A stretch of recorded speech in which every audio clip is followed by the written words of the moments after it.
Bem-vindo ao 4i Podcast. Se você está aqui, é porque você tem pelo menos um objetivo no mercado imobiliário e eu vou te ajudar a conquistá-lo. Meu nome é Daniel Colella, eu sou investidor e empresário imobiliário e esse podcast é sua fonte de conhecimento prático, com insights estratégicos e ferramentas reais para transformar o seu sonho em realidade. No 4i, você não vai ouvir apenas teorias, mas o que realmente funciona para vencer nesse mercado. Em cada episódio, vamos fundo no que importa, trazendo especialistas, histórias reais e aprendizados que vão acelerar a sua e também a minha jornada. Se você quer realmente fazer acontecer no mercado imobiliário, então prepare-se para ir além. Dá o play e vamos juntos subir ao nosso próximo nível. Fala pessoal, sejam bem-vindos a mais um episódio do 4i Podcast. Hoje a gente vai falar de obra e não só de obra, de retrofit, apartamentos antigos, trazendo para a visão de um apartamento completamente moderno que vai praticamente abaixo, com duas pessoas muito especiais, Rodrigo, Luiz, que fazem isso já há alguns anos e já passaram por tudo que é experiência que vocês possam imaginar, apartamento, casa, que mais, pessoal? Sejam bem-vindos, obrigado pela presença de vocês. Obrigado, nós que agradecemos. Valeu, obrigado. E aí, vamos lá, vamos começar pela porrada logo no início? O mercado atual de retrofit, qual que é a visão de vocês? Acho que está acontecendo, enfim, está chegando em Curitiba, a gente vem 3 anos, né, quando começamos, uma chamada onda de retrofit, que já começou em mercados mais maduros, quando tivemos a ideia, até o Rodrigo depois acho que pode contar a história da primeira experiência, que foi o nosso projeto piloto, mudou bastante, já estamos vendo outras empresas se organizando, como a gente se organizou para fazer isso, tentar fazer em série, muita gente fazendo com o seu arquiteto, muita gente com muito olhar em prédios, né, mais antigos, 30 anos ou mais. Então está acontecendo. É um outro mercado para retrofit do que era 3 anos atrás.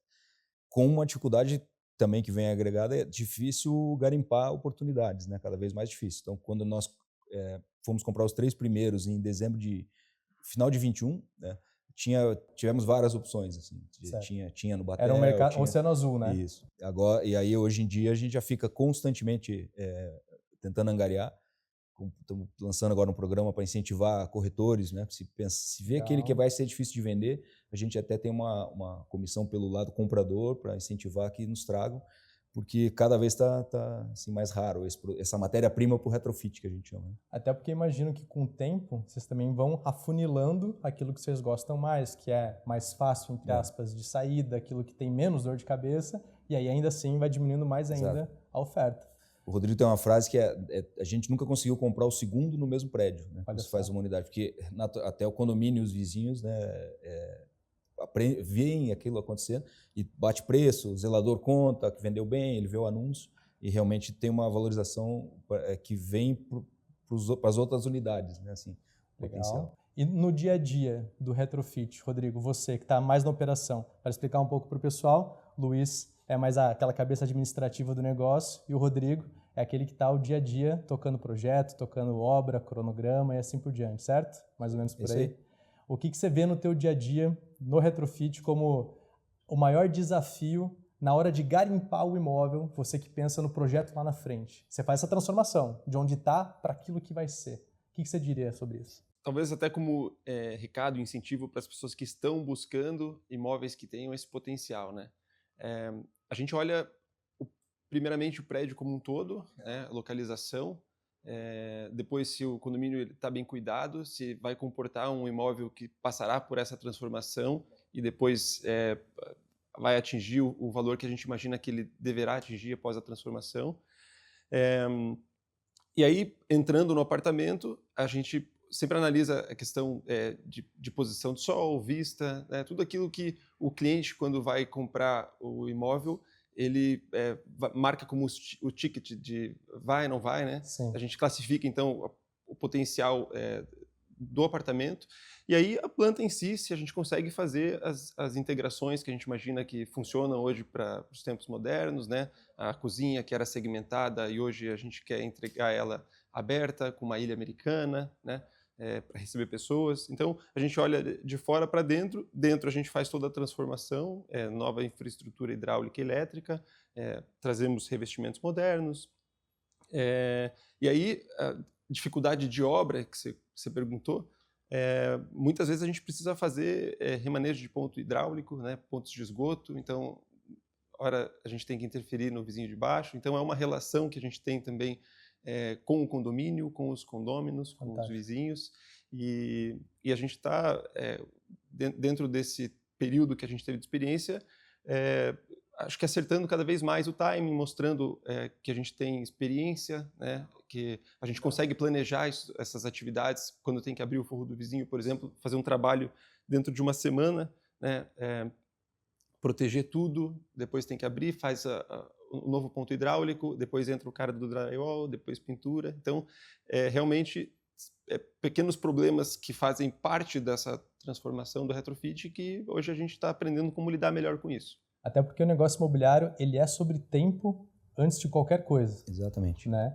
O Luiz, com a visão administrativa dele, vai concordar comigo. Na hora de você calcular a tua TIR, a tua rentabilidade, ver o retorno e tudo, você fala, opa, por quanto tempo esse dinheiro vai ficar parado e quanto tempo vai levar para eu fazer essa reforma? Perfeito. Então você, no dia a dia, cuida de cronograma e cuida daquelas políticas, né? De cuidar para você organizar a descarga de entulho, de você fazer a obra, de você conseguir alvará, se necessário, o que quer que seja. Então, para quem está ouvindo a gente e acha que o retrofit é só você destruir e remontar, vai além disso, né? Vai bem além disso. Sim, a gente tem inclusive o trabalho psicológico, né? Porque o síndico tem diversos síndicos com várias formas de atuação. Tem aquele que está aposentado e cuidando do prédio e que para o condomínio isso é maravilhoso porque vai fazer seguir regras, né? Mas ao mesmo tempo também faz com que às vezes até com algum preciosismo, a gente tenha que investir mais tempo e atenção num foco que ele imagina que poderá ser um problema e tal. Tem a questão do vizinho de baixo, né? A gente pode organizar a obra para que, de repente, em um período do dia a gente tenha mais barulho e nos outros a gente faça mais gestão de materiais, organização, preparativos, né, para o dia seguinte. Legal. A gente começou o trabalho na pandemia, as pessoas estavam em casa e a gente estava fazendo barulho, né? Então, a gente aprendeu naquele momento que tem como organizar de alguma forma, trabalhar um pouquinho diferente para gerar menos incômodo, né? Então, vocês já foram forjados na pressão, né? Naquele momento mais inóspito que a gente tinha na nossa história, fazer obra. Teve um vizinho que ele trabalhava em home office, tinha muita reunião online e tinha as outras atividades e tal. Daí ficou combinado e ele de manhã ele fazia as reuniões online e nosso pessoal não fazia barulho. E à tarde era barulho e ele fazia as outras atividades e tal. Porque é isso, né? Você tem que minimizar o incômodo pro prédio que ele está em uso, né? Enfim, não é um canteiro de obras. Né? É malabarismo. Cada hora é um problema, inclusive, né? E à medida que a obra vai evoluindo, é sobre gerir problema, porque eles vão aparecer, né? Exatamente. E cada hora de um tamanho, cada hora de uma intensidade e não pode atrapalhar o cronograma, porque eu sei que vocês são extremamente caxias com isso do cronograma, né? Porque o resultado depende do tempo. Se passou do tempo, o resultado muda. Se o resultado muda, o investidor já não vai ter o mesmo resultado que queria e que foi prometido, entre aspas, né? Como você vê essa relação tua com a liderança do Rodrigo no dia a dia, a dificuldade dele? A grande dificuldade reside em fazer uma atividade que é ainda meramente artesanal, na construção civil, no mercado como está hoje, né?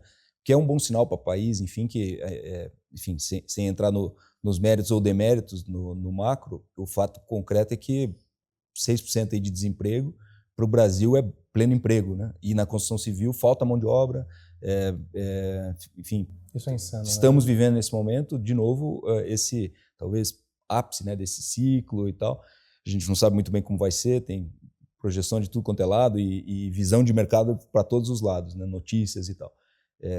Mas, enfim, daí voltando para a atividade, está num momento muito ruim de mão de obra da construção civil e todo mundo sabe, né? Já se envolveu em alguma reforma, já viu, já contratou mão de obra para trabalhar na sua casa, sabe como é difícil. Então, esse é o drama. E a nossa proposta é fazer o retrofit de quando a gente pega a chave até ele estar pronto para vender em 5 meses, o que significa fazer a obra em 4 meses.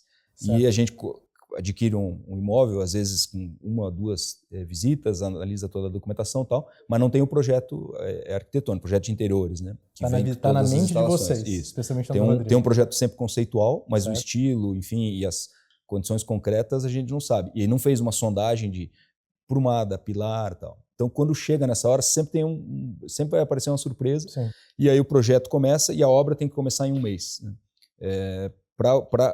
Se for só fazer um projeto, interação com o arquiteto e tal, é 90 dias. Certo. A gente tem que fazer tudo em 5 meses, então estamos ainda tentando fazer isso melhor, mas tem que acontecer os dois lead times aí de obra e de projeto ao mesmo tempo. O que normalmente se coloca uma coisa depois da outra, vocês jogam Isso. tudo uma embaixo da Exato. outra e o mais para a esquerda, para o início do T0 ali que você puder jogar, melhor, né? Então, assim, um conflito com o tempo a toda hora, a todo momento. A gente sempre está tentando identificar ali caminho crítico para ver o que entra antes, sabe, como tentar melhorar esse operacional. Mas ainda não estamos satisfeitos. Tem atrasado esses 5 meses, principalmente quando a gente faz muita reforma para clientes, né, que é um contrato de serviço, não é só investimento nosso.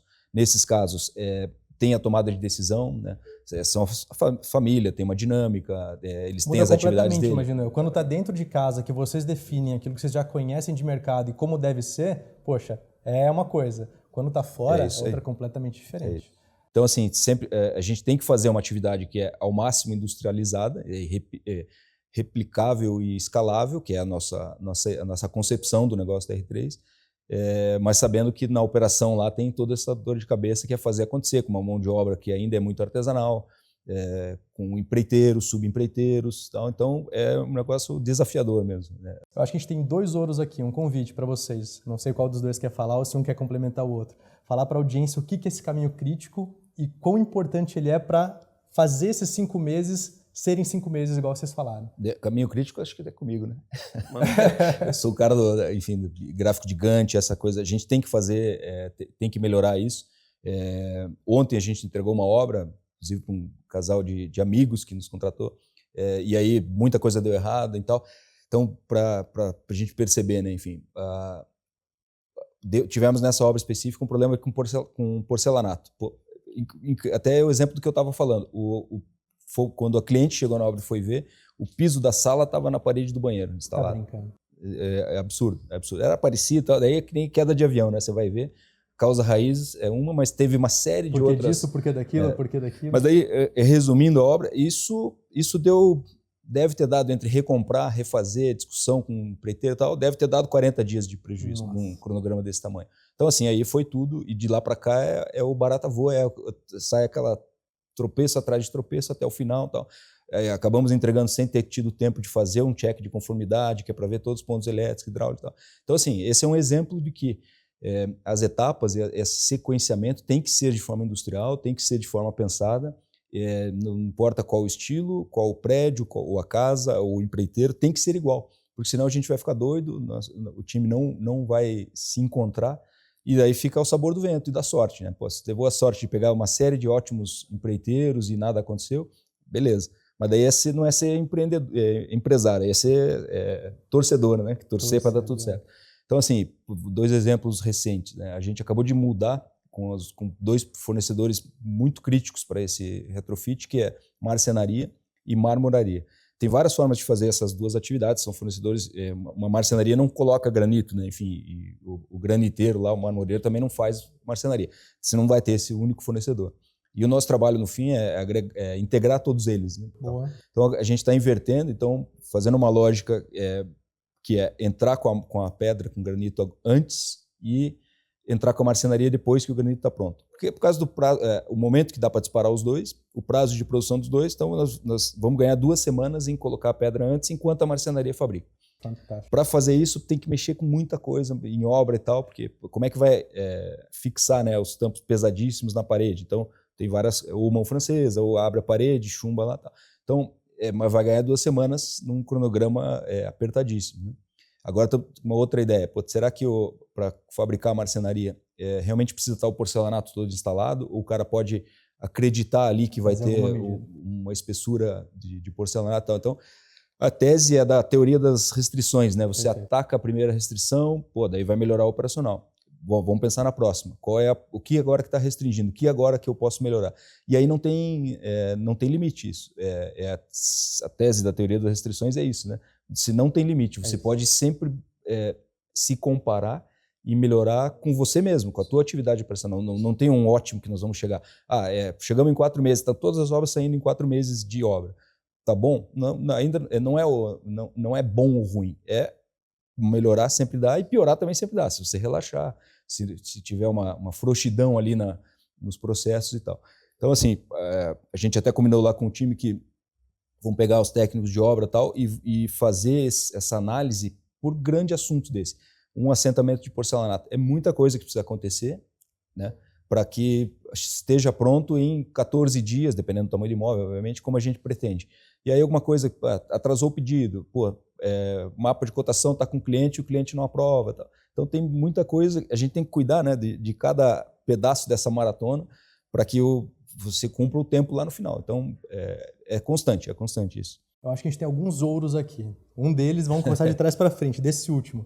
Nesse imóvel que a gente está agora, para dar um exemplo para o pessoal, a gente em mais um mês, a gente deixa ele pronto para receber a marcenaria. Mas a gente não está nessa fase tão detalhista como vocês já estão, que já estão há 3 anos no mercado fazendo isso, a ponto de falar, eu tenho confiança para colocar pedra antes por causa disso e depois a marcenaria. Sim. E a marcenaria, com o nosso parceiro, entre 45 e 60 dias. E já é um ganho, porque a gente tem outros falando, cara, 150 dias e não me importo, eu estou cheio de serviço, eu estou escolhendo o serviço que eu pego. Essa época do ano ainda. Exatamente. Então, assim, a gente vai fazer o nosso open house final de janeiro e início de fevereiro. Sim. Mas a gente termina a obra tirando esses 2 pontos de pedra e de marcenaria dia 10 de dezembro. Então, poxa, é mais 1 mês e meio, quase 2 meses por causa disso. Então, na minha visão, vocês estão alguns passos à frente, vocês já estão olhando o detalhe né, da coisa. Por quê? Porque vocês esmiuçam aquilo ali. E aí é onde está a expertise de vocês. E aí eu conecto no segundo ouro. Se quiserem complementar algo também, que o segundo ouro para mim é o valor do retrofit, do apartamento retrofitado e de tudo isso que vocês fazem acontecer e entregam pronto versus uma pessoa que fala, eu vou comprar um apartamento, vou pagar barato, porque eu tenho uma oportunidade aqui e eu vou fazer. Eu acho que as pessoas, quando começam, identificam uma oportunidade, seja para morar ou como investimento, começam desenvolvendo um projeto e chegam nessa concepção final, muitas vezes sem fazer a sondagem ou sem ter contratado a equipe que está fazendo a demolição, né? Então perde-se muito tempo depois para refazer um projeto e o escritório de arquitetura vai te cobrar por esse segundo projeto, porque por mais que seja um pilar ou algumas prumadas que foram encontradas, a ideia do layout às vezes vai ficar completamente diferente. Eu não sei se pode amassar e jogar no lixo aquele ali e refazer de novo. Exatamente. Eu não sei se vocês tiveram alguma experiência aqui nesse projeto de vocês. Graças a Deus, desse jeito não. Mas a gente tem feito agora, quando a gente identifica essa oportunidade e entrou para a gente, fazemos uma sondagem, tem equipamentos que podem identificar se tem metal passando, se tem tubulação de ferro, identificar prumadas, parte estrutural, né? E além disso, quando não é o caso do retrofit sob demanda e a gente tem a equipe da demolição disponível, a gente já sai fazendo aberturas mesmo, identificando fisicamente se tem alguma restrição, e é por isso que é legal dentro desse processo de gestão que montamos, que o projeto arquitetônico ele está desenvolvendo em paralelo com as etapas que estão acontecendo, né? Então é muito comum a gente encontrar no retrofit essas incompatibilidades, né, que a gente tem que adequar. É quase um jogo de você ir lá buscar um problema. Se você encontrou o problema, com mais rápido você encontrar, melhor. Aí você já fala para o time de projeto. Ao invés de faz o projeto e depois vai executar para aí você encontrar o problema. E a gente já passou por experiência com alguns escritórios de arquitetura, né? E a gente tem hoje aqueles que nos atendem e conseguem atender conforme a demanda da obra, o que a gente precisa para o cronograma. Então, já aconteceu algumas vezes de a gente precisar de algum ajuste, esse ajuste o escritório precisa de mais 1 semana para devolver, e aí perdemos o timing. Aí a obra começa a ficar parada, o empreiteiro se arruma em alguma outra obra e a gente começa a ter esses problemas de gestão de obra que não dá para ter. Aí a gente começa às vezes a tomar decisões. Certo. E aí fica diferente do projeto, e aí começa a virar essa bola de neve que a gente não quer que aconteça, né? Que a gente quer industrializar aí cada vez mais. Então talvez a gente tenha até mesmo isso, né? O parceiro certo. Falando de escritório de arquitetura, que tenha o jeito para fazer o retrofit, que tenha o estômago para operar no formato que vocês criaram ao longo do tempo, que é aquele que atende à demanda do tempo. Imagino eu até mesmo com os prestadores ali dentro, para o cara falar, poxa, eu vou fazer sem um projeto. Ou eu vou fazer sabendo que no dia seguinte talvez eu tenha de fazer o contrário do que eu estava fazendo no dia anterior. Igual tu falou antes, agora eu vou trazer esse jogo de cintura que vocês tinham junto ao síndico, junto aos moradores dos prédios, você também tem que ter com os prestadores de serviço que estão apoiando vocês, né? É isso aí. E começando a falar então desse terceiro ouro, depois eu passo para o Luiz aqui, mudou bastante para a gente desde o começo a nossa visão de negócio. Assim. Nós iniciamos investindo em imóveis no centro. Na nossa conta básica da época, a gente investiria até R$3.000 o metro quadrado para vender por R$7.000 o metro quadrado, investindo algo como 1.800. Né? Tá. Imóveis, então, realmente de valor agregado mais baixo, até por conta de localização e tipo de imóvel? O estudo que a gente fez na época e que eu tinha utilizado para esse case na pessoa física que originou o negócio, as contas, os números eram mais ou menos esses, né? E a localização, talvez a gente não daria tanta importância como hoje a gente dá quando buscamos um imóvel, né? Então, foram aparecendo oportunidades. A segunda foi no Champanhar. A gente já conseguiu vender ele por um valor de metro quadrado melhor. Porque você foi para um bairro mais nobre. Para quem não conhece, o Champanhar em Curitiba é um bairro nobre. Isso. Depois, a terceira oportunidade já foi aqui para o Batel. Conseguimos vender ainda melhor. Atingimos quase que R$10.000 o metro quadrado há um ano atrás, né? Ou seja, descobriram o valor da localização. Exatamente. E depois, dado que a experiência nos mostrou o caminho, né? Quase que na tentativa e erro, assim, né? Aí mudamos o foco e realmente estamos colocando em primeiro lugar localização e depois vendo qual que é o potencial das demais características, né? E aí também descobrimos que, acho que tamanho de imóvel, né? A gente buscava um tamanho de imóvel onde a gente atingisse um maior número de pessoas com possibilidade de comprar esse imóvel. Depois a gente viu que as melhores oportunidades que estavam surgindo eram de apartamentos com áreas maiores.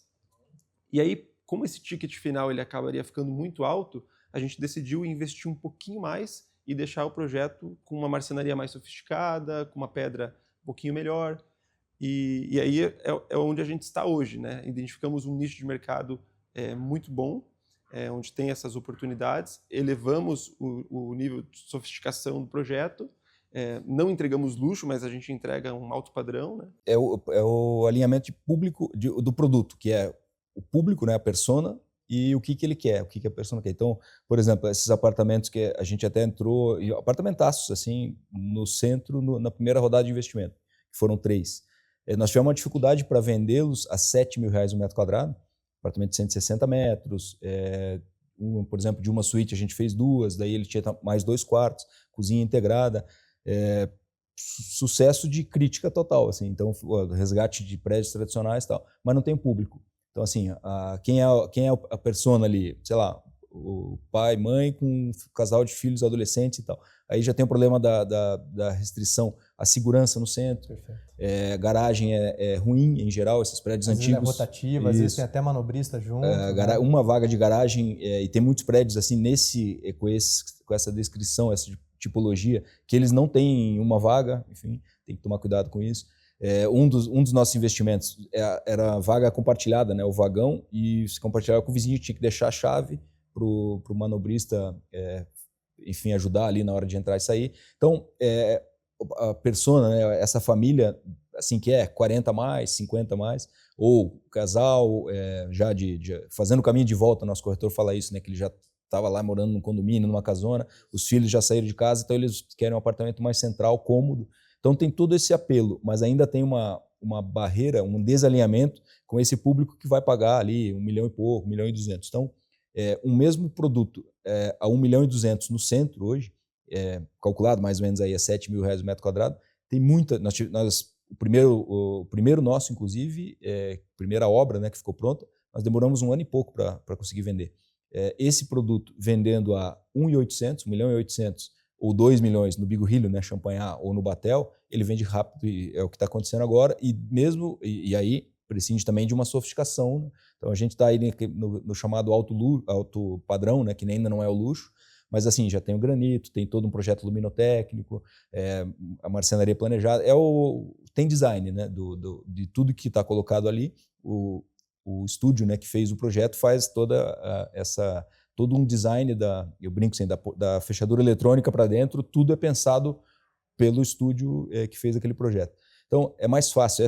Acho que essa brincadeira do ouro, né? Eu acho que o que a gente aprendeu, é mais fácil pegar um produto e vender a 2 milhões na localização certa do que tentar vendê-lo a 1 milhão e 200, aqui, por exemplo, ainda no centro de Curitiba. Não que o centro não dê para fazer negócio, a gente está olhando outras coisas, mas daí é produto persona, né? Aí, de novo, então, por exemplo, eu acho que hoje é um pão quente, um belíssimo investimento, você pegar um apartamento de 70 metros quadrados, central, que não tem, e que possa, sei lá, pegar um comprador, uma persona que pagaria a mesma grana para morar na periferia, assim, num lugar mais afastado, numa casa, um sobradinho, com outros problemas, inclusive de trânsito, de deslocar. Se alguém desse casal, por exemplo, morar no centro, tiver a escola dos filhos ali mais central. Então, o centro vai, de novo, ganhar uma vida, né? Está ganhando, mas é um outro produto que aí, por uma série de motivos, não tem sido o nosso nicho, né? Mas tem muito valor também. Então, se você pensar num investimento para retrofit, nesses prédios, N prédios, aparece muito para a gente assim, oportunidades no centro, prédios que estão parados e tal. Tá. Então, se pegar um prédio desse inteiro, se conseguir fazer unidades aí para essas famílias e tal, 60 metros, 70 metros quadrados, 2 quartos, um banheiro às vezes e tal, e você conseguir colocar isso para locação, vai ser pão quente, vai girar assim o tempo todo, vai ter inquilino, você vai ter um resgate daquele ativo ali, né, que muitas vezes está parado. Então tem muita oportunidade nisso. Mas daí o que a gente aprendeu é realmente o produto alinhado com a persona. Esse é o desafio, né? Esse é o desafio porque, enfim, o exemplo desse apartamento aqui. Aqui, para mim, arrisco dizer que vai ficar pronto e vai vender. Porque o cara que vê o produto aqui, o que ele tem de opção para morar com a mesma qualidade dentro da sua unidade aqui, enfim, ele vai pagar o dobro, literalmente o dobro, em algo recém-entregue, e ele ainda vai ter que fazer toda uma personalização para chegar no mesmo padrão de acabamento que é possível entregar, né? Então, assim, a gente opera hoje a R$10 mil o metro quadrado. O cara, para ter o mesmo produto em um condomínio clube ou um condomínio entregue agora, novo, ele vai pagar lá 16, 17 mil metro quadrado e ainda gastar mais 2 na personalização.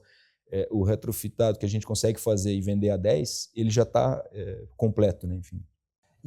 Nossa, tem que quebrar tudo isso aí que a gente falou. Tem ouro de sobra aí, cara.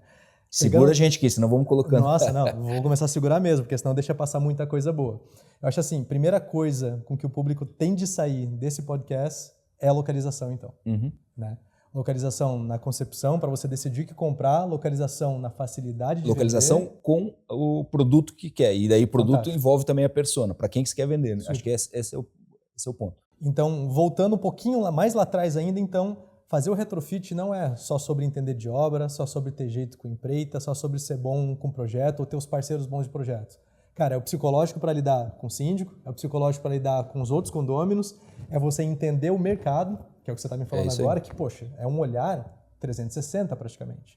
Você está olhando para um ciclo que foi Curitiba. Curitiba era central, aí foi para os bairros um pouco mais próximos, bairros nobres, aí a terra estava relativamente barata, as pessoas inclusive saíram de apartamentos para ir para casa porque a terra estava barata, foram para casas. Tem algumas que estão fazendo o caminho inverso, saindo de casas onerosas para vir para regiões centrais, mesmo que quase tão caras quanto, mas para estar melhor localizado, mas já não consegue acessar um imóvel tão grande quanto aquele porque o preço do metro quadrado subiu, porque a terra ficou mais cara. Uhum. E a gente ainda tem umas escadas nisso que eu gosto de trazer aqui agora para a incorporação.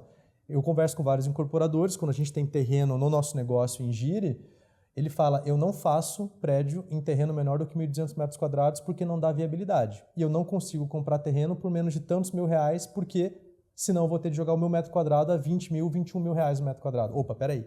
Então eu tenho imóveis prontos que eu consigo acessar em áreas nobres a 16 hoje porque ele está pronto com um custo de terra de lá de trás, com um custo de insumo de lá de trás. Mas um novo já é algo completamente diferente. É quase como se num espaço de tempo, cara, a gente tivesse 4 Brasis diferentes acontecendo. E o retrofit seja um canal para o cara ter um produto bom, para a família dele ter um produto bom, num preço ajustado. É isso aí. Ajustado.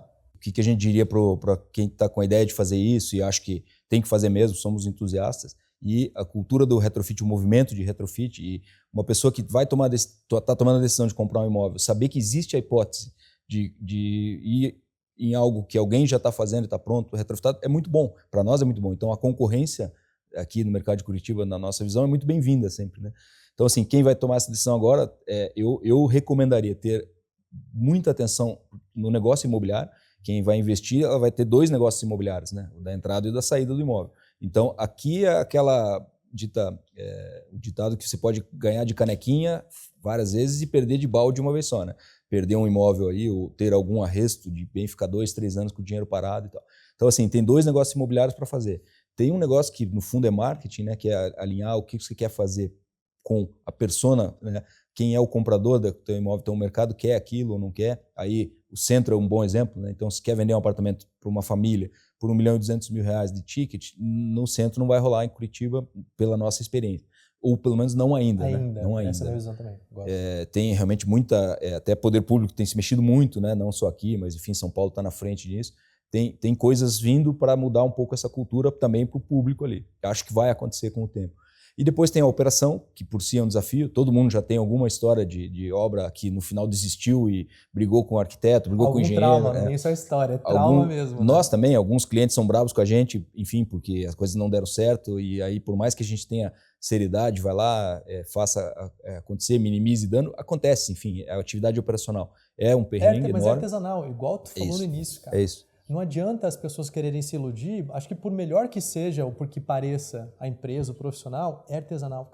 Está sujeito a erro, tem as dificuldades, tem as intempéries. Quando você fala em apartamento, você está fechado aqui. Você não está dependendo de sol, de chuva e de temperatura. Quando você fala em casa, poxa, já muda. São tantas interfaces ali de todos os produtos que você vai colocar aqui em 4 meses, né?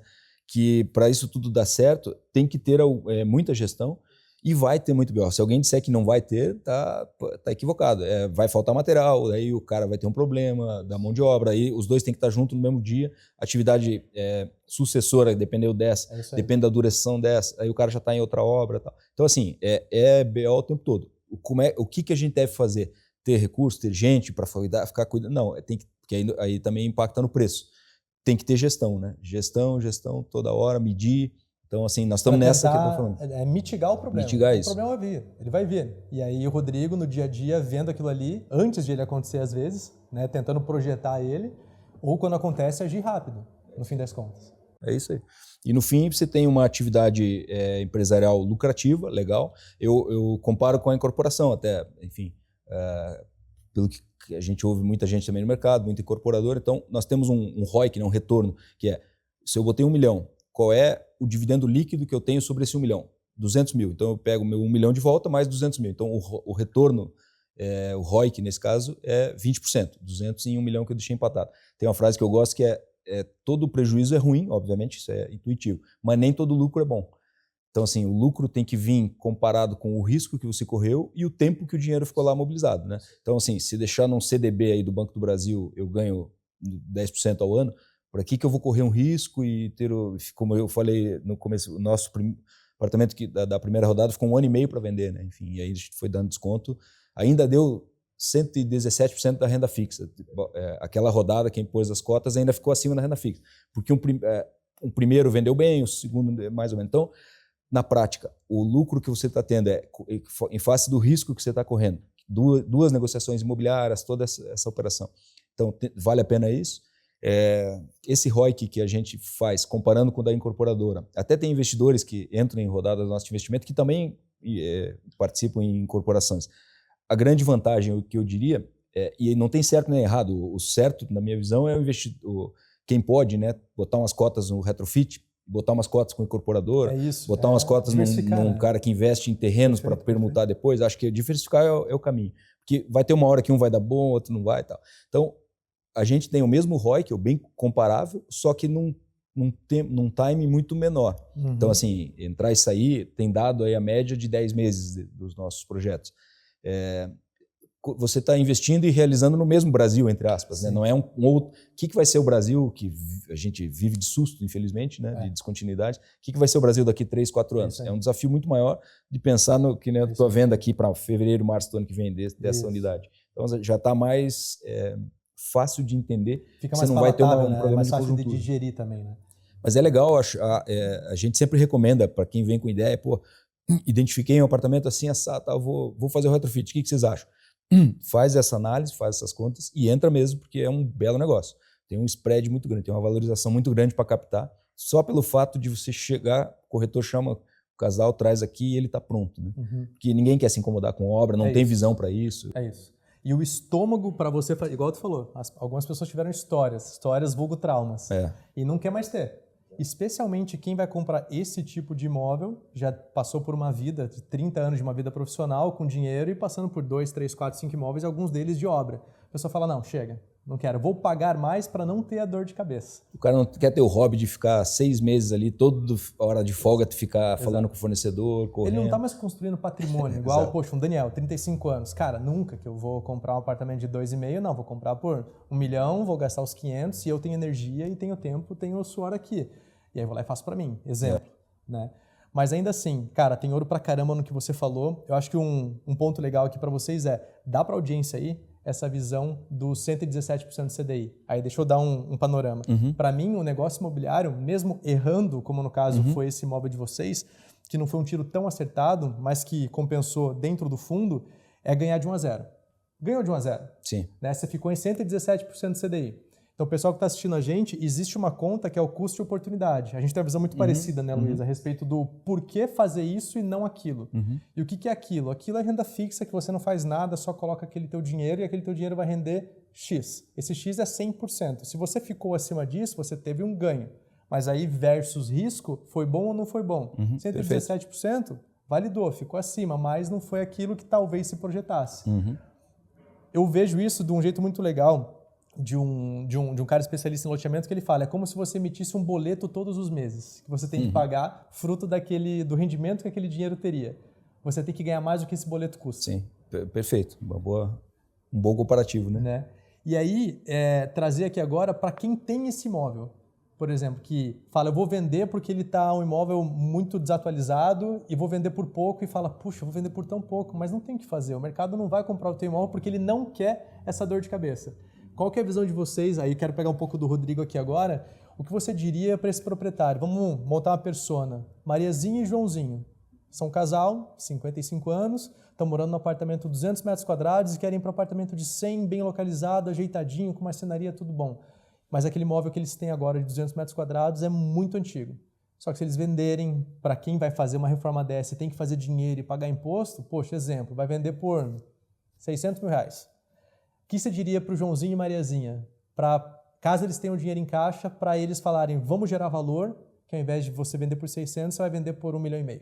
Bom, eu falaria para eles buscarem um imóvel short stay, tentar negociar um contrato de, sei lá, 6, 8 meses, talvez 1 ano, para ser mais conservador, né? Legal. Sai do imóvel, faz o investimento para a transformação desse imóvel e aí sim coloca ele à venda, né?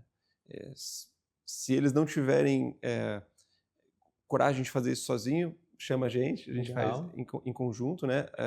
Nós temos, além desse trabalho de retrofit, nós temos uma visão do negócio como mercado imobiliário e a gente pode, inclusive, auxiliá-los nesse processo de venda e tentarei convencê-los depois do sucesso e da venda de fazer um novo retrofit, né?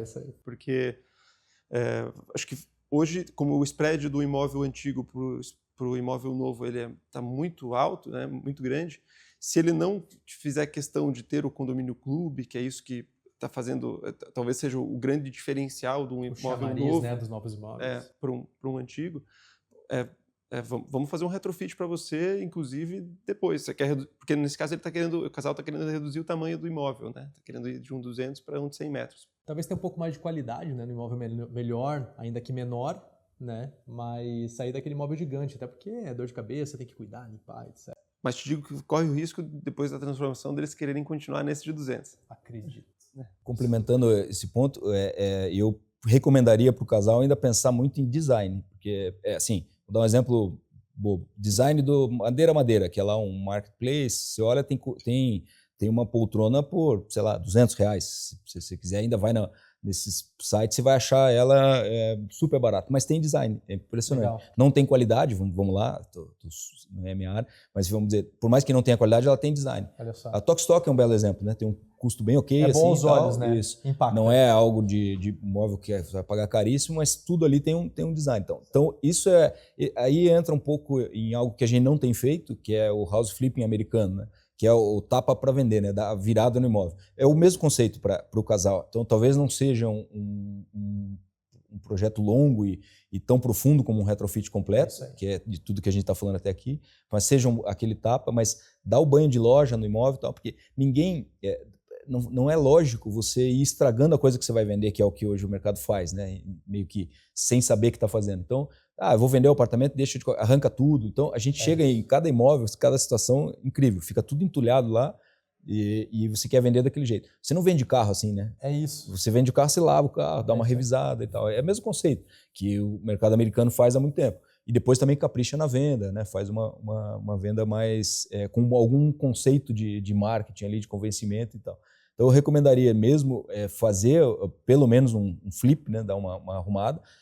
Vai gastar 30% do que a gente gasta num retrofit completo, mas se a pessoa enxergar o valor agregado desse retrofit, desse tempo, como disse o Rodrigo, vai para um short stay, vai para um aluguel, para um outro imóvel, se puder com 55 anos e ficar na praia, no apartamento da praia um tempo, umas férias isso, e deixa o imóvel lá. Faz isso, ele vai ganhar dinheiro e vai ganhar tempo, porque por mais que tenha o tempo da reforma, é muito mais fácil vender. Deu o exemplo de localização, dá para dar o exemplo de valor também.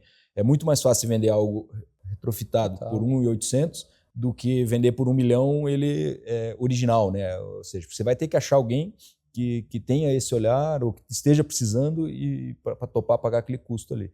Poxa, eu acho fantástica essa visão e vamos colocar para o público aqui, convido o Rodrigo, fala para o pessoal a diferença entre house flipping, né, que é você transformar um imóvel que está antigo, e o retrofit, que é transformar um imóvel que está antigo no imóvel moderno. O que é um e o que é outro? A gente tem utilizado bastante essas palavras que são americanas, né? Às vezes a gente até... Flipar, de girar. Às vezes a gente até é chamado a atenção, fala reforma, não sei o quê, né? Mas a gente quer destacar qual que é a diferença do que a gente tem entregue por uma simples reforminha, né? Então, no house flipping, o pessoal costuma manter a infraestrutura existente, então hidráulica e elétrica, só substitui se tiver algum problema. E aí tira todos os armários que são antigos, pinta a parede de branco ou coloca alguma corzinha e tal, mas é uma transformação mais simples do que você revisar toda a infraestrutura elétrica, hidráulica, trazer o apartamento como um todo assim, para o novo, né? Como o Luiz comentou, fechadura eletrônica, você entrou, está tudo novinho. Então, no retrofit, a gente, além desse trabalho de toda a transformação de infraestrutura, a gente traz, com o projeto arquitetônico, uma nova usabilidade para o imóvel, né? Então, um layout que vai estar integrado e que vai funcionar melhor para a família moderna e tal. Então, o retrofit é uma transformação mais profunda. No house flipping, você se restringe. E aí, acho legal essa ideia do Luiz, números. House flipping, usualmente 30% de um retrofit. Dá para ter isso em mente? Dá para ter por aí. Sei lá, refazendo essa conta, que vai dar mais ou menos isso, R$700 o metro quadrado do flip, 2.400, 2.300. Cara, monta aí. Você é bom nisso, que eu sei que você já fez isso comigo uma vez. Monta uma espinha dorsal de um investimento. Nesse mesmo caso, por exemplo, do Joãozinho e da Mariazia. Imóvel lá de 600 mil, 200 metros quadrados, aí vamos começar partindo de R$3.000 por metro quadrado o imóvel deles. Tá, o que a gente faz, eu falo que é o valuation, né, entre aspas, a avaliação financeira do padeiro, né, a conta do padeiro. Aquela que a gente faz com os corretores dentro do imóvel quando eu estava visitando. Aqui, então, vou arredondar aqui, vou raciocinar com outros números na minha cabeça. 1 milhão, tá vendo aqui por 1 milhão esse apartamento. Então, os custos de ITBI, imposto, cartório e tal, é 4%. Então, eu já saio para sair com a chave aqui no cartório, 1.040.000, né? Então, esse 1.040.000, a gente faz, vamos fazer uma conta, dependendo também do produto ali, 2.000 por metro quadrado. Então vamos supor que seja 260.000, só para ir arredondando os números, né? Não é isso, mas só supondo. Então, já estou em 1.300.000 investido aqui para ter agora o apartamento, supostamente que com esse dinheiro dê para fazer, da porta para dentro ele está novinho e está pronto para vender, né? E vamos supor também que na conta do condomínio, que é importante, condomínio, IPTU, por 6 meses, fixos, o carrego desse imóvel, né, tá tudo nesse 1.300.000. Então, eu só pus dinheiro até agora, 1.300.000. Aí tem uma conta muito simples que a gente faz. Você multiplica por 1,25. Nesse momento eu já pus o dividendo que era esperado, que é aquele ROIC lá que eu falei no começo, né? Que é o retorno sobre investimento. 1,25 vezes o dinheiro que você pôs, o dinheiro esperado. Então, você já arredondando ali, 25%. Então, vamos arredondar para 1.600. Deu 1.600 essa conta, não é bem isso. Divide faz o gross up de comissão de venda e impostos. Ou seja, divide por 90%. Né? Então, e aí, imposto é legal que vocês hoje vocês operam PJ, e PJ no presumido. Mas, usualmente, se a pessoa for fazer por conta, aí a pessoa física vai ter a base de cálculo daquilo que vendeu, isso, tirando todos os custos, paga 15%. É isso aí. Então, faz a conta, inclui nesse... Já empatou 1.300 no meu exemplo aqui. Para ter os teus 25% ou o que você quiser colocar, soma esse dividendo, então já está em 1.600, que tem que realizar líquido. Aí essa vai ter que ser a receita líquida da venda. Então, projeta um preço pelo qual você tire a comissão e os impostos, sim, seja o imposto que forem, na física ou na jurídica, você tem o preço de venda e tal. Então, esse é, em tese, menos ou mais requintado, é a forma de fazer o valuation. E aí tá chegando no fim ali e você vê e fala, poxa, cabe no mercado ou não cabe no mercado. É isso aí. Mas aí perceba como a matemática é a conta do padeiro mesmo, a calculadora, até na R3, com os corretores e tal, a gente chama isso calculadora comercial, esse valuation rápido, né? Então, é cruel, o corretor nosso fala isso. É porque você vê, você está comprando por 1 milhão e já estamos aqui nesse exercício em 1.800.000 para venda. E é por isso que é aquela frase do Rodrigo, a gente não consegue comprar um outro imóvel no mesmo prédio, porque os vizinhos ficam sabendo, pô, os caras compraram por 1 milhão, venderam por 1.800.000. O melhor negócio do mundo. Mas não é, nós estamos falando de 25% com risco, que pode demorar 1 ano e meio, Então, assim, é um negócio comum, mas daí vem exatamente como você falou. Eu estou vendendo então a 1.800.000, mas o que é comparável? Não é com o vizinho de baixo que está com um apartamento original de 50 anos. É com o que o cara vai comprar, por quanto ele vai pagar aquele produto num prédio novo. Nesse caso, para ficar no mesmo exemplo de números, é algo como 3 milhões. Então você tem um produto por 1.800.000, todo retrofitado, todo prontinho, e o cara, para ter aquele produto num prédio novo, esse é o pênalti que ele paga, né, o prédio mais antigo, ele vai pagar, sei lá, 3 milhões, algo assim. E ainda ficando nesse tema, mas gancho no Joãozinho e na Mariazinha lá que querem vender. A gente já testou deixar a primeira foto de anúncio com a ilha e a coifa ali, cooktop. Tem mais clique, assim, tem mais procura. Então, acho que talvez seja o único item que saiu em todos os nossos projetos até hoje, é a ilha com a coifa ali e tal. Porque isso chama muita atenção, é o design, né? O poder do design. Talvez nem seja a situação melhor para cozinhar ali funcionalmente, mas o mercado quer isso. Enfim, hoje... Ou aquela visão de dia a dia, de família, comida, mesa, jantar, exato, almoço, reunião. O espaço assim gourmet, né, e tal. Então, é isso que faz aquele imóvel que a gente conseguiu comprar por 1 milhão, ele ser vendido a 1.900.000, 1.800.000, 2 milhões, e esse é um ponto legal. Depois. Quando a gente fala tanto de house flipping como de retrofit, a gente tem como premissa, que a gente aprendeu também vendo as operações nos Estados Unidos e no Brasil, cozinha, lavanderia, obrigatórios. Mas obrigatórios assim, não faça se você não conseguir fazer esses dois, pedra e marcenaria, entrega pronto, tipo, utilizável. Depois disso, banheiros, né? E o quarto, a pessoa vem, consegue colocar um colchão, pelo menos, se tiver aquela pressa. Porque acho que esse é um ponto legal também. A pessoa que está querendo se mudar, ela tem a pressa. Ela não quer ficar num outro imóvel. Ela pode habitar aquele imóvel enquanto faz o resto da marcenaria ou enquanto compra os móveis, mas assim, sem uma cozinha, sem uma lavanderia, sem um banheiro funcional, não tem como. Tanto para house flipping como para retrofit vale também, né? Você não compra um carro, sai da concessionária para depois ficar finalizando o carro por 1 ano e tal. Não, você tem produto pronto. Tem valor isso, né? E é impressionante que o mercado o nosso mercado ainda não funciona assim, né? O mercado brasileiro em geral, né? O cara ainda tem que comprar, pegar a chave, ele já está muitas vezes num limite financeiro ali, que o sonho vai aumentando, e ainda tem um investimento enorme para fazer a partir do dia que ele pegou a chave, na personalização, né, do apartamento. E é muito menosprezada essa personalização. Todo mundo fala, não, vou comprar um negocinho aqui, um negocinho ali, colocar o piso, colocar... Cara, quando você vê, é muito dinheiro. A gente está no Brasil, tudo é caro, né? E não é incomum você encontrar pessoas que estão fazendo a mudança de imóvel, né, por essa fase da vida. Então ficou 10 anos num imóvel que comprou na planta, que foi com o dinheiro que tinha, né? Perfeito. E quando está vendendo o imóvel, não mobiliou ele, porque depois que está morando, depois tem outros tipos de problema. Vou deixar para fazer daqui a 1 ano. E acaba não fazendo mais, né? Então, se você encontra um apartamento que ele está pronto, você vai viver nesse apartamento que tem o design pelos próximos 10 anos, até esse ciclo que você está finalizar, né? Então, é muito interessante isso. E aquele planejamento certo, né? Você sabe quanto vai pagar e você já sabe que está tudo ali. Uma outra coisa é você ouvir, eu acho que eu gasto tanto nisso. E você somar tudo isso depois em uma bola de neve, poxa, aí acaba não fazendo e o sonho vira pesadelo. Das duas, uma, ou por você continuar fazendo esforço adicional para conquistar tudo, ou por você abrir mão de uma sala completa, faz tudo 70%, 80%. E olha lá. E eu tenho para mim ainda o seguinte, brasileiro, na hora de avaliar imóvel, quem põe preço é proprietário. Não é o mercado que está precificando o imóvel. O proprietário fala, acho que vale tanto. Porque eu vi o vizinho dizer que está colocando a venda por tanto. Mas o vizinho nunca fala por quanto ele vendeu. Quase nunca, né? É isso aí.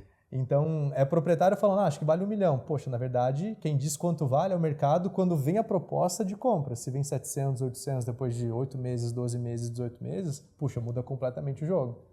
E aí, por isso, essa percepção de, às vezes, poxa, ganho um monte de dinheiro. Não ganho um montão de dinheiro. Isso. Que às vezes 1.800, que seria o meu 25% mais um plus, cara, fica no limite do 1.600, do 1.700 ali.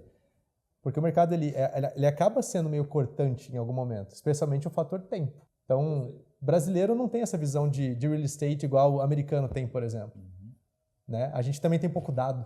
A gente não olha para dado. No mercado americano tem, eu não me lembro agora o nome do site, até você, com uma visão de Google, assim, você clica em qualquer imóvel dos Estados Unidos e vê a última negociação, porque ela está registrada e está online. Então, qualquer apartamento em qualquer lugar, você clica e vê o preço daquela última negociação que foi registrada. O Zillow. O Zillow, o Zillow, ele tem fantástico. Muito. E, poxa, você clica lá, ele mostra o histórico daquele imóvel desde 1800 e algo. Eu estava com minha irmã nos Estados Unidos, a gente foi para um imóvel que era de 1875 e desde então tinha os números. Só que, claro, aí você tem que fazer um ajuste de inflação, você falava, pô, um imóvel $300, cara, 1895, um negócio assim.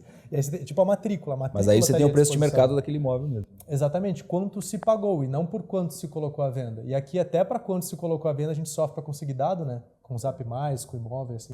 O teu exemplo há pouco dos 600 mil lá do casal que quer vender aquele apartamento. Se ele tem a possibilidade de vender a 600 mil, desde que a média de imóveis parecidos seja 800, por exemplo. Porque tem um pênalti para vender. É como você vender o teu carro usado.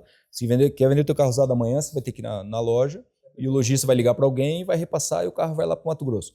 Com um desconto da tabela FIP de uns 20%, talvez. Aí você vende rápido. Ou você deixa lá sob consignação, demorar um tempão e tal. É a mesma lógica, a mesmíssima lógica. Então, o preço de mercado, entre aspas, que o corretor que você chama lá, que quer angariar, obviamente é o trabalho dele, não é o preço médio do mercado, né? O preço que é o teu ponto. O preço de mercado mesmo, que ele vale, é o que alguém vai comprar se você quiser vender. Você pode deixar um ano, e tem muito, né? Você pode deixar um ano lá o imóvel anunciado, aí vai chegar alguém e vai encaixar um negócio e tal. Mas não é esse o preço de mercado. E eu sempre tento passar para esse proprietário essa visão de tempo que vale para ele também, assim como vale para o negócio. Um ano, aquele dinheiro, se estivesse na sua conta, já teria rendido X%, que é o custo de oportunidade, que é o rendimento a nível Brasil. E quase ninguém considera isso. E aí, de novo, tem pouco conhecimento sobre imobiliário, real estate, e tem pouco conhecimento de financeiro para falar, opa, o cara está me pedindo um desconto aqui de 10%. Mas será que eu vou conseguir vender esse imóvel? Será que eu posso ficar até 1 ano com ele? Vamos fazer uma pausa rápida, mas essencial, porque se você está aqui para dominar o mercado imobiliário, você precisa conhecer a Finestra. A Finestra não é só uma consultoria, é uma janela para um futuro com imóveis. É uma imersão no mercado e nas suas necessidades. E é em cima disso que nós vamos desenhar uma visão estratégica e independente, que irá muito além do que você, sozinho, hoje, tem condições de ver. A Finestra é o caminho certo para quem quer se planejar com inteligência, fugindo dos velhos e velhos padrões e acessando os mais altos patamares de investimento imobiliário. O link está aqui na descrição desse vídeo ou lá na bio do meu Instagram. Te vejo na Finestra. Rodrigão, quero saber de ti, pior experiência que vocês já tiveram ao longo desses últimos 3 anos. Assim, acho que todas as experiências elas são válidas. A risada do Luiz foi melhor. Elas são válidas porque acabam trazendo para a gente mais preparo caso aconteça alguma coisa similar, né? Então, a gente vira e mexe, está atualizando os nossos processos Mas, assim, poderia citar algumas. Talvez a primeira que me vem em mente, a gente estava iniciando a demolição do imóvel e o pessoal não fez a proteção adequada do ralo. Fizemos isso aqui, tivemos esse problema aqui. E aí caiu uma pedra, um pedaço de caliça, e a gente estava lá no 12º andar, foi lá para baixo, estourou, né? E embaixo tinha uma academia funcionando. E aí ficou a noite inteira, né, tubulação de esgoto. Tubulação de esgoto. Então chegou no dia seguinte, o pessoal desesperado, cheiro horrível na academia, tiveram que fechar. Aí, em emergência, chamou um monte de gente para fazer limpeza, não sei o quê. Então foi uma experiência bastante ruim. Por sorte, o proprietário da academia também foi muito compreensivo, né? E a gente teve que arcar com o prejuízo ali, né? Ele ficou um dia sem funcionamento, levou isso como algo que aconteceu, enfim, né? Mas passado isso, toda vez que a gente vai começar uma demolição, coloca um pedaço de tubo em cima, protege, né? Porque vai acontecer de caliça a hora que está demolindo parede e tal, cai, então tem que estar bem protegido. Parece óbvio, né? Parece óbvio para o prestador que está ali demolindo, fala, amigão, isso aqui é uma tubulação de esgoto, qualquer negocinho caindo do 12º andar, fazer uma conta de padeiro aqui, 3,5 metros por lá, a gente está falando de 50 metros, amigão. 50 metros caindo um pedacinho de caliça, cara, estouro igual aconteceu. É um tiro, exatamente. Mas assim como nesse caso já aconteceu também de cair essa caliça, ficar durante a obra na tubulação, e depois a hora que vai utilizar não tem uma vazão legal, aí tem que chamar a empresa para fazer desentupimento, às vezes tem que ser com uma máquina rotativa, às vezes a máquina rotativa destrói a tubulação, você tem que fazer de novo. Então são vários perrengues que acontecem e que a gente tem condições de blindar disso, né? É só fazer a proteção. Mas o que parece só fazer a proteção, se você não está acompanhando, o pessoal está fazendo lá de qualquer jeito. Poxa, eu gosto muito disso. E para mim o brasileiro não tem quase nada disso. Vamos lá, primeiro takeaway que a gente vai tirar daqui é sair com a visão de localização. Ela é mega importante. Primeiro, seguro, talvez em terceiro lugar, localização, localização, localização. Terceiro, tem que fugir de problema. A gente sabe que o problema vai existir, desde o pequeno até o gigante, mas muito do que você faz durante a obra, igual tu falou, fica atento, vai na obra todo dia, olha e tenha processos e desenvolva isso, e evolua isso, cara, você vai fugir de problema. Tem que ser profilático, né? E o brasileiro não é profilático, ele espera o troço bater no ventilador e aí ele vai limpar. E você não pode, mais até no viés do business e mais na entrada no projeto, né? Você tem que ser disciplinado nisso. Escreve tua lista. Hoje está cheio de coisa de conteúdo aí no YouTube, recomendação de flippers aí e tal, como investir nisso. Então, escreve tudo aquilo ali. E se alguma coisa, tá difícil de achar, eu tô há 2 meses procurando, eu não acho algo para investir. Mas se no item 5 do teu checklist não bater, sei lá, vaga presa de garagem. Isso para nós é bola preta, não vamos.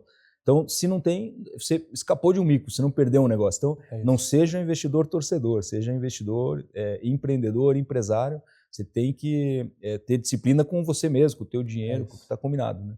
Assim, risco na questão imobiliária, ali, na questão documental, questão dos próprios pênaltis do imóvel, é muito difícil encontrar. Eu acho que passa no crivo de investimento em todos os itens, no nosso caso, 1 em cada 30 imóveis, enfim. Mas é isso. Ganhar de canequinha e perder de balde é a pior coisa, então não adianta. Essa visão de funil, ela precisa ficar clara e precisa fazer parte do investidor.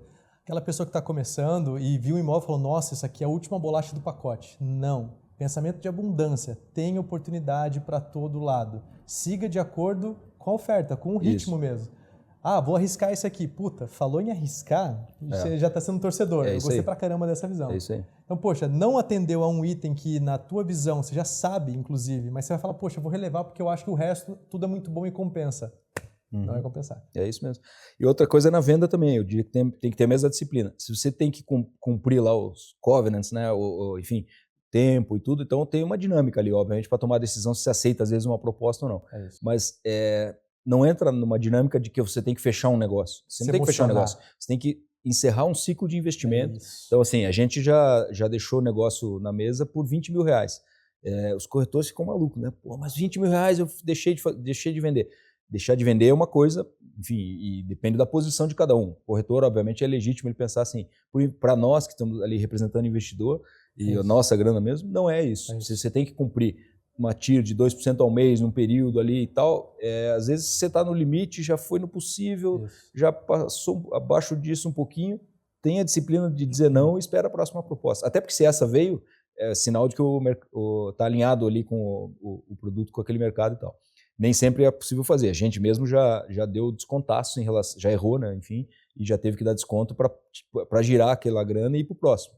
Mas eu diria que isso é quase um efeito, no fim das contas, de que você acredita no teu produto, porque você fez tudo antes muito bem feito, você olhou o mercado, você olhou o produto, você olhou a localização, você operou bem, você está no cronograma, você não está no limite dele, então a tua rentabilidade no tempo ainda tem gordura, você fala, não, vou tomar um risco calculado e ponderado de manter isso aqui na minha carteira, por causa dos 20 mil. Se o outro lado quiser, poxa, é dele, mas eu tenho uma responsabilidade fiduciária junto aos meus investidores. É isso mesmo. Isso é muito legal de trazer.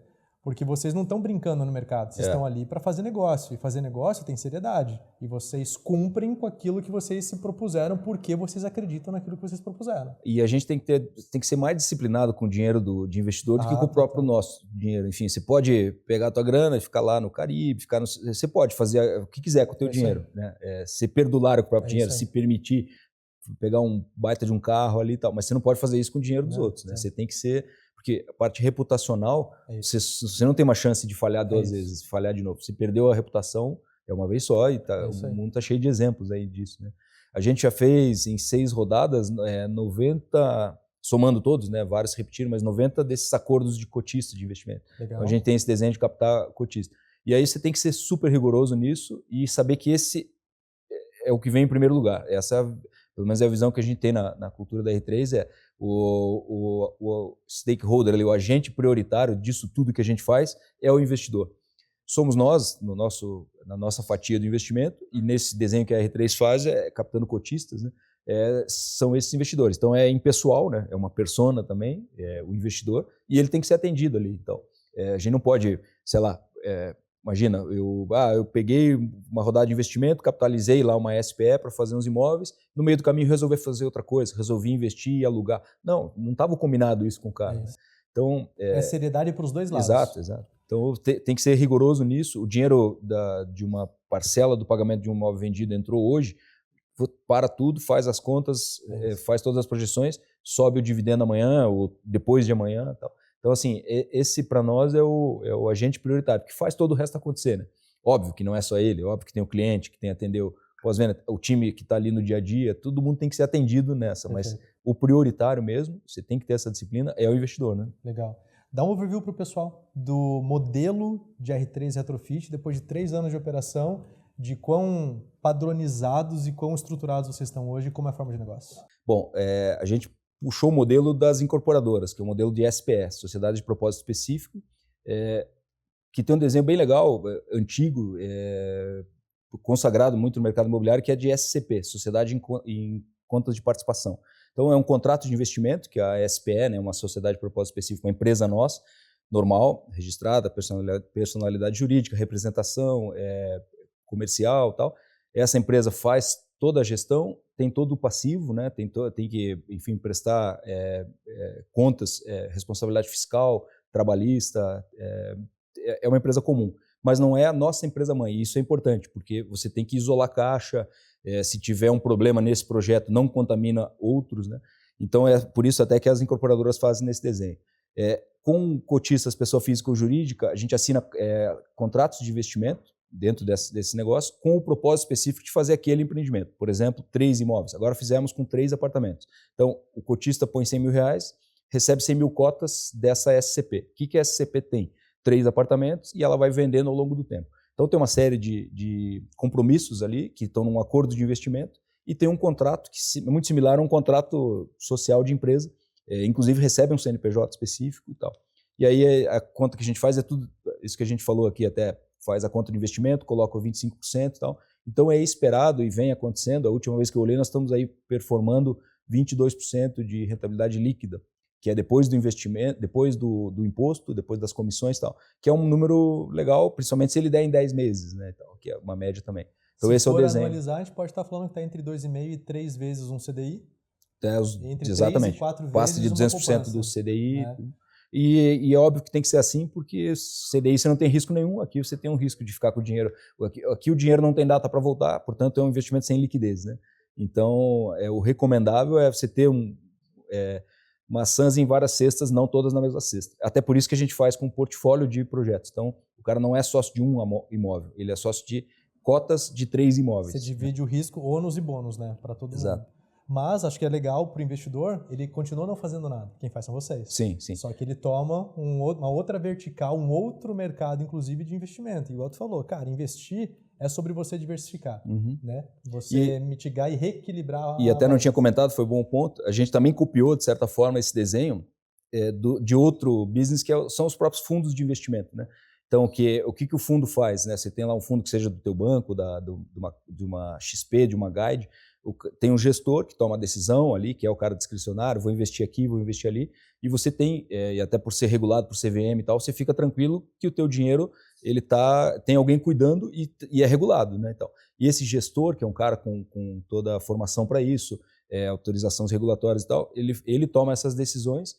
O que ele ganha dinheiro para fazer isso? O que ele cobra? Uma taxa, a gente chama taxa de administração, que é aquela que fica com um pedaço da tua grana, e se der boa, o quanto melhor der, ele tem uma taxa de performance variável, que é onde de fato o fundo ganha grana. A gente copiou, de certa forma, esse modelo também. Então, a R3, e a gente gosta muito do desenho Open Book, então fala dos números, abre os números sem problema nenhum. A gente tem no início uma taxa essa de estruturação dessa grana, em geral é 2%, e tem uma taxa de performance lá no final que é se a gente vai pagar o dividendo. Então, o cara pôs R$100 mil em cotas e vai receber R$25 mil. Esse 25, se ele tivesse deixado o dinheiro na renda fixa, seria 10 mil. Então, correu o risco Bradesco lá, ficou até nem Bradesco, risco país, né? Ele ganharia sem correr risco nenhum. Então, do 15 mil, que é esse excedente do meu exemplo, aí sim, um terço é da R3. Então, essa é a nossa taxa de performance. Ou seja, você se coloca no risco junto com ele. De novo, você acredita no projeto, você trabalhou para aquilo e você fala, amigão, se você ganhar, eu ganho. Isso. Se você perder, eu perco. É isso aí. Então esse é o desenho também. Óbvio que no meio do caminho tem uma atividade, um braço de engenharia que a gente faz, que daí diverge um pouco do fundo, porque ele não gerencia o ativo sob gestão lá, mas aí tem um custo de engenharia e dentro do custo de engenharia, que remunera o nosso time e tal, aí tem um custo. Mas se a R3 não fizesse a obra, esse custo estaria igual. Então, essa é uma outra grana. Maçã com maçã, legal. Mas é um desenho que está funcionando bem, até porque não inventamos, né? Enfim, a gente copiou o que o mercado já faz, está consagrado. E então foram 6 rodadas. Das 6 rodadas, somando todos os acordos de investimento, estão em 90 e poucos acordos de investimento. A última, que está começando as obras agora, 3 imóveis, foram 30 e poucos CPFs, enfim, que foram captados ali, que estão investindo com a gente, né? Eu gosto bastante dessa visão da pessoalidade do negócio também. Você se senta na mesa com o investidor. Sim. Num fundo, ele não se senta na mesa com o gestor daquele fundo. Assim como em gíria acontece também. Ele se senta na mesa comigo. Uhum. E aí a gente tem uma reputação e você sente na pessoa. Quando a pessoa é idônea, quando a pessoa não é. Quando a pessoa é Caxias, quando ela é um pouco mais desleixada, né? E aí ela fala, é com você que eu estou investindo. É R3? É R3, mas a R3 tem um rosto. Tem 2 rostos, né? Rodrigo e Luiz. E aí confia-se naquele trabalho. E você olha o histórico também. E você olha os números. Open Book, olha os números de tudo aquilo que está acontecendo. E aí acho muito legal te dar um passo um pouquinho para trás do que você falou. A tua reputação para o geral e você quer que aquele investidor coloque aquele dinheiro de volta. Sim. Assim como o Joãozinho e a Mariazinha, para quem você talvez prestasse o serviço para ele não ter a dor de cabeça, aí você fala, acho que ele vai querer voltar para aquele imóvel.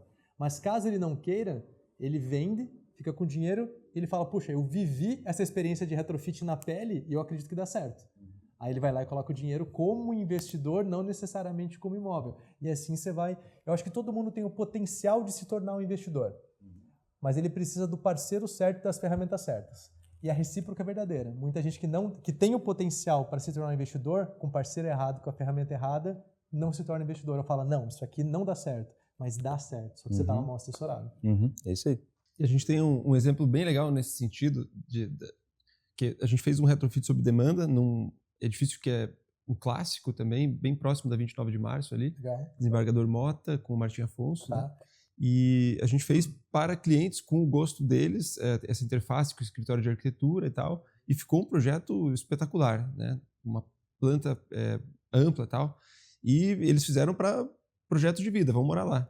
Show. E o pessoal, por ver o que a gente postou do Retrofit sob demanda, que era um marketing mais voltado para nos contratem para fazer esse trabalho, Legal. chegaram até eles com uma proposta quase que irrecusável, assim. E eles balançaram. Pô, quem sabe a gente faça disso um negócio mesmo, né? Isso. E eu brinco que eu tenho o ciclo morador-investidor, que é exatamente isso. Poxa, chegou uma proposta dessa, você vê aquela quantia de dinheiro, você automaticamente se tornou investidor imobiliário enquanto era um morador. E, poxa, não foi traumático, porque não foram eles que fizeram, foram vocês que fizeram. Foram bem assessorados, fala, poxa, isso aqui dá para eu fazer um ciclo a cada 18 meses, se eu não me importar de me mudar. Poxa, eu faço 3 ciclos desses, uau, fiz uma quantia gigantesca de dinheiro. Tempo de vida. Eu gosto de transformar isso em tempo de vida. Quanto tempo levaria para você juntar aquele dinheiro ou para você matar aquele financiamento daquele montante? E você faz em 3 operações. Mas, de novo, estando bem assessorado e apoiado. É isso aí. Melhor caso agora. Eu te perguntei antes, aquele que traumatizou esse do esgoto da academia, mas fala aí, aquele que foi, cara, smooth, bem suave, do início ao fim. Conta. Eu acredito que foi o Porto Seguro, né? Apesar de a gente teve que criar uma quarta suíte e teve que acessar o forro do vizinho de baixo, a gente conseguiu, de uma maneira bastante organizada e com a compreensão também do vizinho, realizar esse trabalho. Acho que interferiu muito pouco em prazo de obra, né? Mas foi um flow bastante legal. Desde o início, desde a compra? Como foi a compra? Dá para dizer que foi desde a compra, assim, desde a compra. O que é legal, porque quando a gente coloca um preço no plano de negócios, e nesse caso cravou o preço de venda, a gente tem uma política que é aquele preço até a entrega do imóvel, vamos dizer, o preço de lançamento, a gente pode vender naquele preço até a entrega do imóvel. E, obviamente, porque isso demora 10 meses, que foi esse caso, ou 9, o mercado vai corrigindo as tabelas, né? Então, as incorporadoras que dão esse ritmo, a gente já viu que tinha uma margem ali, tudo tinha acontecido bem, o projeto ficou muito legal e tal. Então, iríamos subir o preço, né? Seguida, mas conseguimos uma proposta de venda. Estava na iminência de aumentar o preço. Exato. Foi assim, chegou exatamente em conformidade com o que estava no plano de negócio. E quando você olha daí o que está realizando e distribui a grana, o dividendo para investidor e tal, assim, recompensador, você vê que não errou lá atrás, né? Assim, porque quando erra é doído, né? Com certeza. A dor de errar é grande. Então é legal, esse realmente foi um belo projeto em todos os sentidos, o timing, a obra, a concepção dele e os números, né? Enfim, que se confirmaram. E foi legal desse projeto que ele nos confirmou, então, esse patamar de imóveis, no caso, 250 metros de área privativa, né? Então, um ticket final acima de 2,5, né? A gente até então tinha entregue... 2,5 milhões para o pessoal entender aqui. 2,5 milhões o valor de imóvel. Exatamente. A gente tinha entregue os 2 Tamisas, que também eram no Batel, nesse patamar de 10 mil reais o metro quadrado, mais ou menos, né? Mas eram imóveis de 120, 117 metros quadrados, né? E aí, para a gente chegar nesse ticket, nós fizemos uma ambientação para o Open House, com parceiros que o escritório de arquitetura levou, e esses móveis, todos com design, eles foram contemplados com um card, como opcionais, caso o comprador quisesse, e neste caso o comprador acabou ficando com quase todos, né? Então, nos confirmou de que esse ticket final ele funciona para imóveis desse padrão, e esse cliente ele vai acabar adquirindo esses móveis design e ainda fazendo uma personalização nos quartos, por exemplo, onde a gente não entregou com marcenaria. Legal. Ele acabou fechando, então, com o escritório de arquitetura, alguma alteração desses móveis e tal. Ou seja, comodidade. Vocês entregaram, se não tudo pronto ali, o caminho para ele finalizar o que ele precisava para levar as malas. É isso aí. Pegando o gancho na tua pergunta, eu me lembrei de um caso agora, que você vai lembrar também. O primeiro apartamento que a gente vendeu, inclusive, vendeu muito bem. Ele vendeu quase no preço cheio. Então, só para contextualizar, né? Nós começamos errando na primeira rodada. Foram 3 apartamentos muito centrais, deu 117% de CDI e tal, mas era a validação de um plano de negócio, de uma tese de negócio, né? De uma empresa. Ganhou isso de 1 a 0, ali em 2022, então. Bom, o primeiro que ficou pronto, já estava ali à venda, fizemos um open house desse que acabou vendendo rápido, né? Próximo ali à reitoria e tal. Super legal o projeto. E aí convidamos o prédio, os moradores, para conhecer. Né? Desculpe o perrengue e tal, são todos convidados, botamos lá um aviso. E a gente já indo embora, tinha todo mundo indo embora, foi legal, tomamos espumante lá no apartamento e tal. Aquele sucesso de crítica, né? Todos os parceiros de negócio foram lá, acharam bem legal, vai vender e tal. Mas tinha suas questões, garagem e tudo. Aí, 8 horas, alguém bateu lá, era um morador, se apresentou e falou, não, um cara, assim, personalidade muito confiante, para não dizer problemas de ego ali, mas enfim. Não, eu sou corretor, moro aqui no prédio. Aliás, todos os últimos negócios quem fez no prédio fui eu. A gente começa a perceber que, né, a dinâmica da comunicação dele. Não, eu sou corretor, conheço aqui, pô, ficou bonito. Eu já fiz assim também e tal, aquela conversa. Daí ele falou, olha, estão pedindo quanto? Aí a gente falou, 1.280.000. Daí ele quase caiu para trás, assim, falou, não, desculpa, eu já falei, todos aqui é o que vendo. O mais caro que foi vendido nesse prédio até hoje foi 770 mil. E os números são exatamente esses. Só não posso falar o nome do prédio.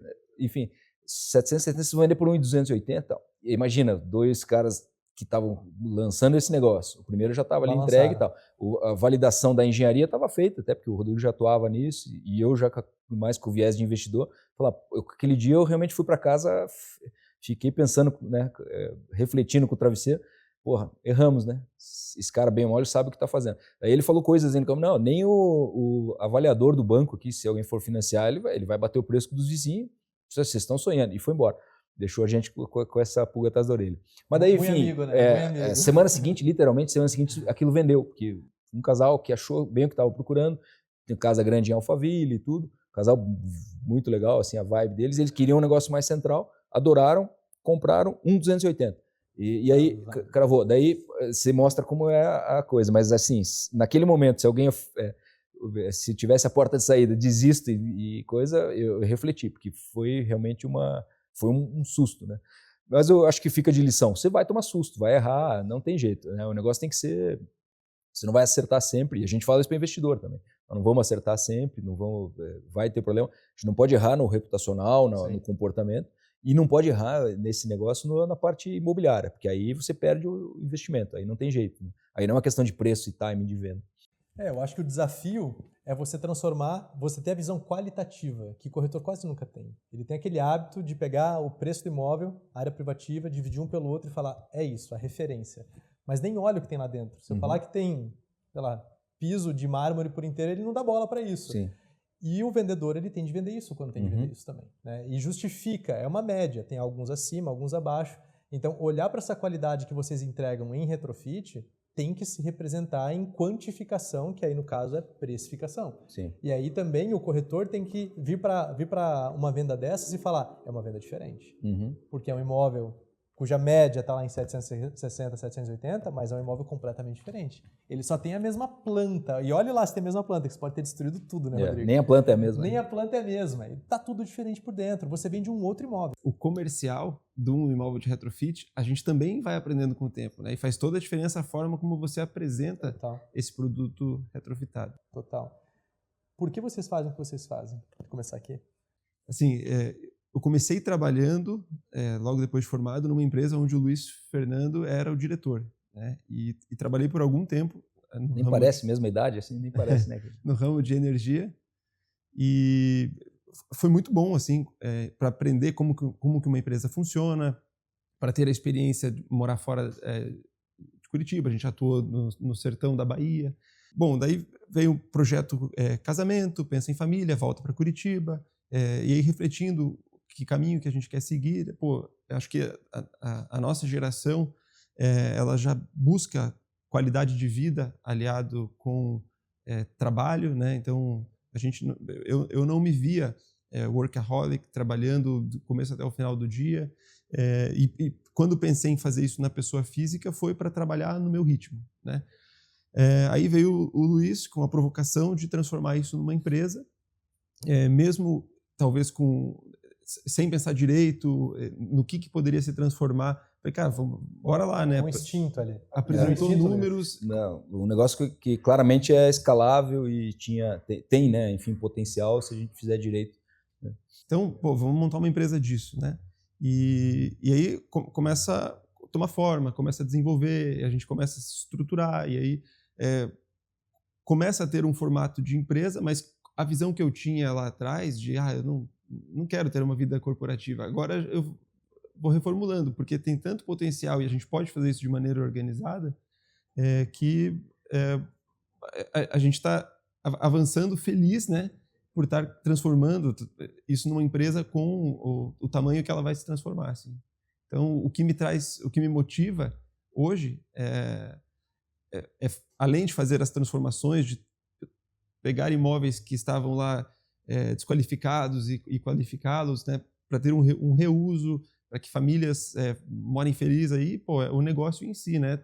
Hoje nós temos 15 pessoas trabalhando conosco. Uau. Então são pessoas jovens que também estão se desenvolvendo e fazendo parecido com o que aconteceu comigo lá atrás. Acho que isso também complementa aí o que hoje para mim faz sentido. Né? Da minha visão, quando o Rodrigo até trouxe o primeiro case que ele ia investir, acabei não participando. Eu estava justamente num período em que estava procurando um novo passo, tinha participado do ciclo de venda até de ativos de energia, trabalhando, enfim, na carreira executiva. Então, ou eu seguia possivelmente naquela área, ou inventava alguma outra coisa. E eu até comecei a falar com muita gente que naquela época estava investindo em leilão. Isso era 2019, então, antes da pandemia. Isso é um oceano azul, devia dar para ganhar muito dinheiro. Então, sempre fica naquele viés mais de investimento. Quando o Rodrigo acabou realizando ali, teve pandemia e tal, no meio da pandemia, eu particularmente tive um insight que, tem um negócio os bons negócios, eles são simples, né? E aqui a gente está falando de reforma, toda a família já fez ou já acompanhou o que ele fez. Então, criar um negócio escalável dentro de uma coisa simples, que é a reforma de um imóvel usado, o mercado que tem é ilimitado, né? E aí começamos a ver o conceito de retrofit, Lisboa, das capitais europeias, já em São Paulo, Zona Sul do Rio, quanto vale um apartamento antigo no Leblon hoje com retrofit. Então, com tudo isso, já naquele momento, falei, Rodrigo, tem um negócio aqui. Então, topa fazer disso com um olhar corporativo. Até por isso que a gente começou estudando até o desenho societário, enfim, como é que faz. Eu não tinha experiência nenhuma em imobiliário, nenhuma na carreira. Tenho formação em engenharia também, mas nunca tinha atuado nisso. Daí saímos aprendendo. E acho que é até legal você não ter viés, nunca ter feito. A gente saiu aprendendo, vai vendo, vai criticando a forma como é feito. E quando fechamos um plano de negócio, já era meados de 21, mais ou menos, para fazer isso, registrar a empresa, deu para ver que tinha muito potencial. Erramos as primeiras, que eu já falei no centro, questão de produto persona, mas daí começou a encaixar e a gente vê que realmente a gente pode fazer aqui no litoral do Paraná, cidade de Caiobá, aqui na Praia Mansa, ali, aqueles apartamentos antigos. Balneário Camboriú é um exemplo absurdo. A gente está com um pé em São Paulo já para começar uma primeira unidade lá. Então, esse negócio realmente está se confirmando que dá para escalar mesmo e pegar essa forminha de entrar num imóvel, dar uma repaginada, transformar total e sair em 5 meses e tal. E fazer disso algo que tem um propósito, né? Você resgatar esses imóveis e tudo. Veja quanta gente que você resolve as dores no meio do caminho, né? Do quem estava vendendo, o investidor, é uma cauda longa, né? Isso. Isso é uma atividade, porque para a economia, a construção civil para a economia do país é importantíssimo. Então, se for responder por que estamos satisfeitos, eu particularmente, porque eu vejo que nisso há um propósito, né? Legal. Ainda queremos atuar nesses prédios que estão parados no centro de Curitiba, ajudar a dar uma solução, né? Subir o nível do retrofit, né? Tem corporativo, tem estúdios, inteiros, tem prédios inteiros. E tudo. Então, é para onde a gente quer olhar e levar esse negócio, né? Enfim. O que eu mais gosto da construção civil, mesmo em retrofit, mesmo em incorporação, etc., é que ela é acessível em todos os níveis. Vou dar um exemplo aqui do que eu vivi. Eu fui fundador de startup, tecnologia no segmento de combustível, onde antes de eu fundar essa startup eu operava. Poxa, se eu quiser abrir uma distribuidora, meu Deus, não tem condição nenhuma. Se eu quiser importar diesel, ou importar gasolina, ou exportar etanol, meu Deus, é um negócio muito distante. Precisa de muito dinheiro, muita estrutura. Cara, é aquela coisa, é a empresa multinacional gigantesca. Então, poxa, para eu sair dali e tocar uma carreira solo, igual você falou, porque eu não quero mais ser corporativo naquele segmento, cara, praticamente impossível. Agora, na construção civil, você pode começar pequenininho. Você pode fazer uma reforma de um pequeno estúdio. Você pode começar num apartamento. Vocês foram para casa há pouco tempo. Foi a primeira casa de vocês, a Casa Esprada, né? E aquela visão do dono do imóvel de se tornar um investidor, ela cabe para absolutamente todo mundo. Não é um negócio gigante. Cabe a visão corporativa como vocês fizeram? Cabe. Mas cabe aquela visão de você fazer negócios por si, pessoa física, um após o outro. Constrói aqui, faz ali, compra um terreno, casinha, você terceiriza isso. É isso que eu gosto. Para mim, isso é encantador. porque é uma saída para uma liberdade financeira. Mesmo que uma renda secundária no início, mas depois isso aí pode se inverter e se tornar uma renda primária. Né? Perfeito. Pessoal, obrigado. Papo super legal. Legal, obrigado pelo Espero a convite. todo mundo que nos assistiu aqui ou que esteja ouvindo que tenha aprendido muito sobre R3, sobre retrofit com R3.